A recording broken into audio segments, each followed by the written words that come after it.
Le scandale inattendu de Danny Boone, un héros face à la tourmente. C'est une nouvelle qui a frappé la France comme un coup de tonnerre en plein ciel d'été. Danny Boone Watersea, ce géant du cinéma français, cet homme au cœur tendre et à l'humour irrésistible, vient d'être arrêté par la police. L'accusation ? Organisation illégale de jeux d'argent et de paris à grande échelle.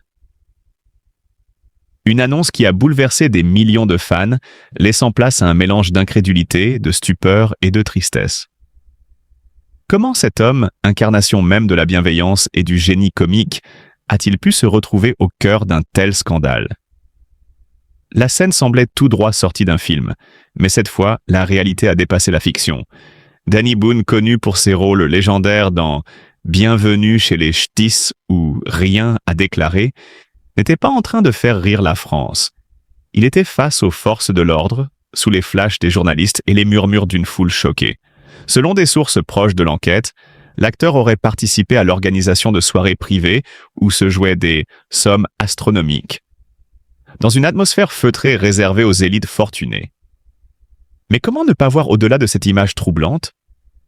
Derrière les gros titres sensationnels, il y a l'homme, celui qui a conquis le cœur des Français par son authenticité et sa simplicité. Ce n'est pas un criminel ordinaire, mais un artiste de génie. Un homme généreux qui a consacré une grande partie de sa fortune à des œuvres de charité et à aider ceux dans le besoin. Les détails de l'affaire restent flous. Était-ce une simple erreur de jugement? Un piège tendu par de mauvaises influences? Ou peut-être une tentative désespérée d'échapper à des pressions inconnues du grand public? Car oui, même les étoiles les plus brillantes cachent parfois des ombres. Danny Boone, derrière son sourire chaleureux, porte peut-être des fardeaux que le monde ne soupçonne pas. Les heures passent et la France retient son souffle. Le public se divise. Certains hurlent à la trahison, d'autres, fidèles, restent convaincus que cet homme ne peut être réduit à un simple scandale. Ce qui est certain, c'est que Danny Boone n'est pas un simple comédien. C'est un pilier du cinéma français. Un symbole de la joie, du partage et de l'humilité. Peut-être est-ce dans l'adversité que les plus grands héros révèlent leur véritable grandeur. Et si cette chute inattendue n'était en réalité que le prélude à une rédemption légendaire? Le public attend désormais la suite, suspendu à chaque rebondissement de cette tragédie moderne. Une chose est sûre, Danny Boone, malgré les tempêtes, reste un géant dans le cœur de ses admirateurs. Derrière l'image publique d'un homme joyeux se trouve un passé marqué par la douleur. Né sous le nom de Daniel Amidou à Armentières, Danny Boone a grandi dans un environnement modeste et parfois difficile. Son père, d'origine algérienne, était chauffeur routier, tandis que sa mère était femme au foyer. Enfant, il a souvent été victime de moqueries en raison de ses origines mixtes, une expérience qui l'a profondément marqué. Cette enfance compliquée a laissé des cicatrices durables, nourrissant en lui un sentiment d'insécurité et de solitude. Le succès de Danny Boone n'a jamais totalement effacé cette douleur intérieure. Derrière chaque éclat de rire se cachait un homme sensible, parfois hanté par des souvenirs d'un passé douloureux. Les blessures de son enfance se sont souvent manifestées dans ses œuvres, où l'humour servait d'échappatoire à des réalités plus sombres. La célébrité ne l'a jamais protégé des défis personnels, et au fil des années, il a dû faire face à plusieurs problèmes de santé qui ont affecté à la fois son corps et son esprit. L'arrestation récente de Danny Boone a ravivé ses douleurs anciennes. Accusé d'avoir organisé des paris illégaux impliquant des montants impressionnants, il semble que l'artiste se soit égaré dans une spirale de décisions douteuses, possiblement alimentée par ses démons intérieurs et une quête désespérée de combler un vide émotionnel profond. Cette chute brutale a été un choc pour ses proches et ses fans qui voyaient en lui un modèle de réussite et de résilience. Au cœur de cette tempête judiciaire, Danny Boone doit maintenant affronter non seulement les conséquences de ses actes, mais aussi ses luttes personnelles.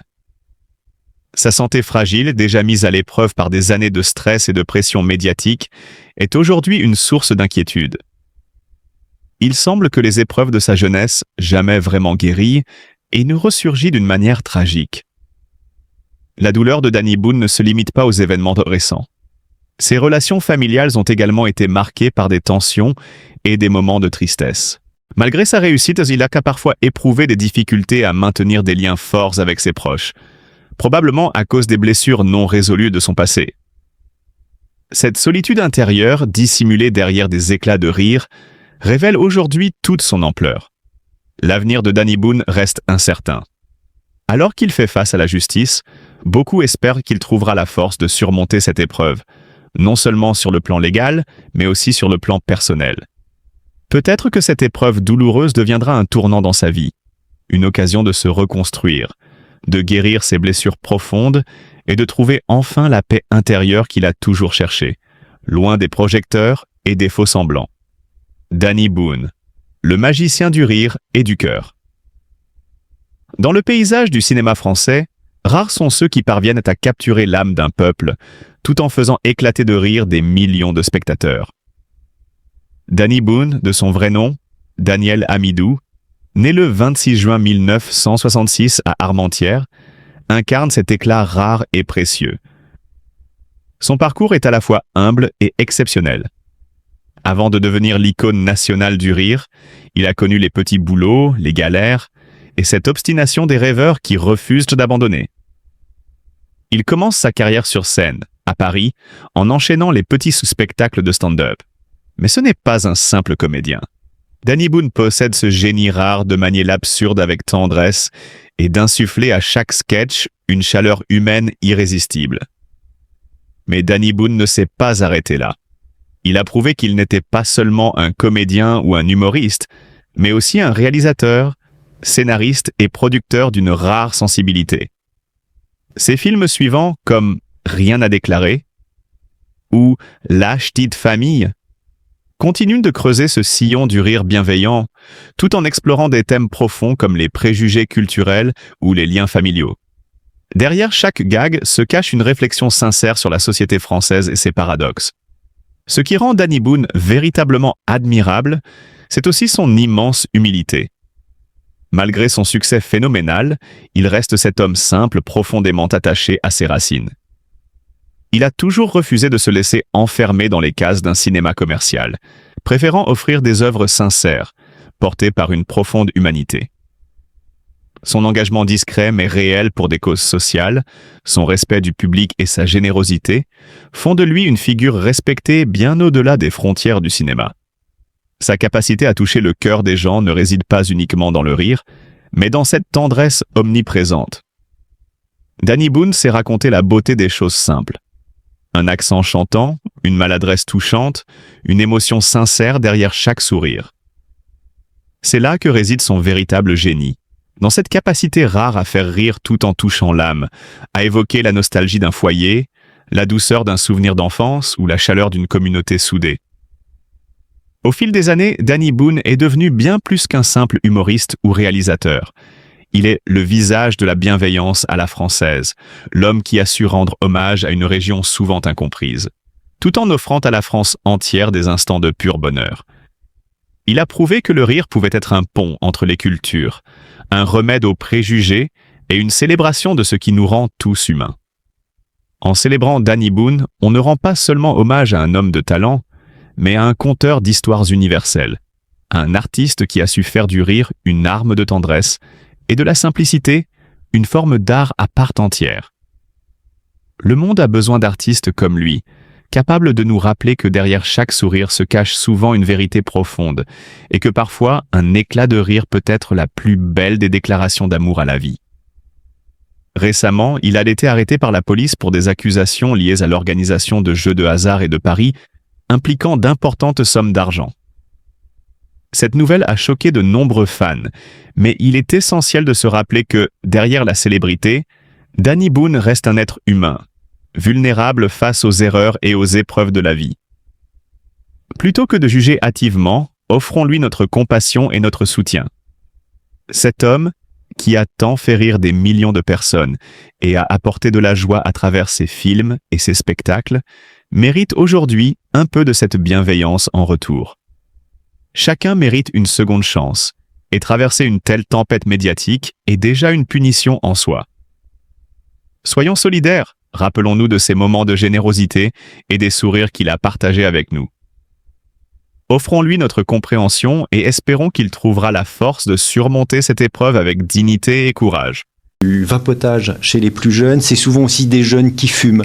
Donc c'est pas un report Néanmoins, je reste très prudent sur le vapotage parce qu'on sait aussi que ça peut faire rentrer dans des consommations de tabac ultérieures. Mais non, a priori, je pense que globalement, ces chiffres montrent que grâce notamment à des programmes type compétences psychosociales, une partie de notre jeunesse, et quoi qu'on en dise aujourd'hui, quel que soit le discours ambiant, va un peu mieux. Béatrice Lambois, vous voulez compléter sur cette question ? Oui, justement, je pense qu'on est en train de vraiment prendre conscience des stratégies qui fonctionnent et ça fait vraiment plaisir d'entendre les résultats, tant au niveau des chiffres nationaux qu'au niveau du vécu au sein des établissements. Et cette prise de conscience, elle est maintenant globale, donc en termes d'évolution de stratégie, c'est vrai qu'on est passé d'une stratégie de prévention primaire qui était vraiment tournée vers les messages, vers le risque. Donc c'est important je rebondis, de maintenir cette connaissance du risque, notamment sur des produits qui ont encore une image positive.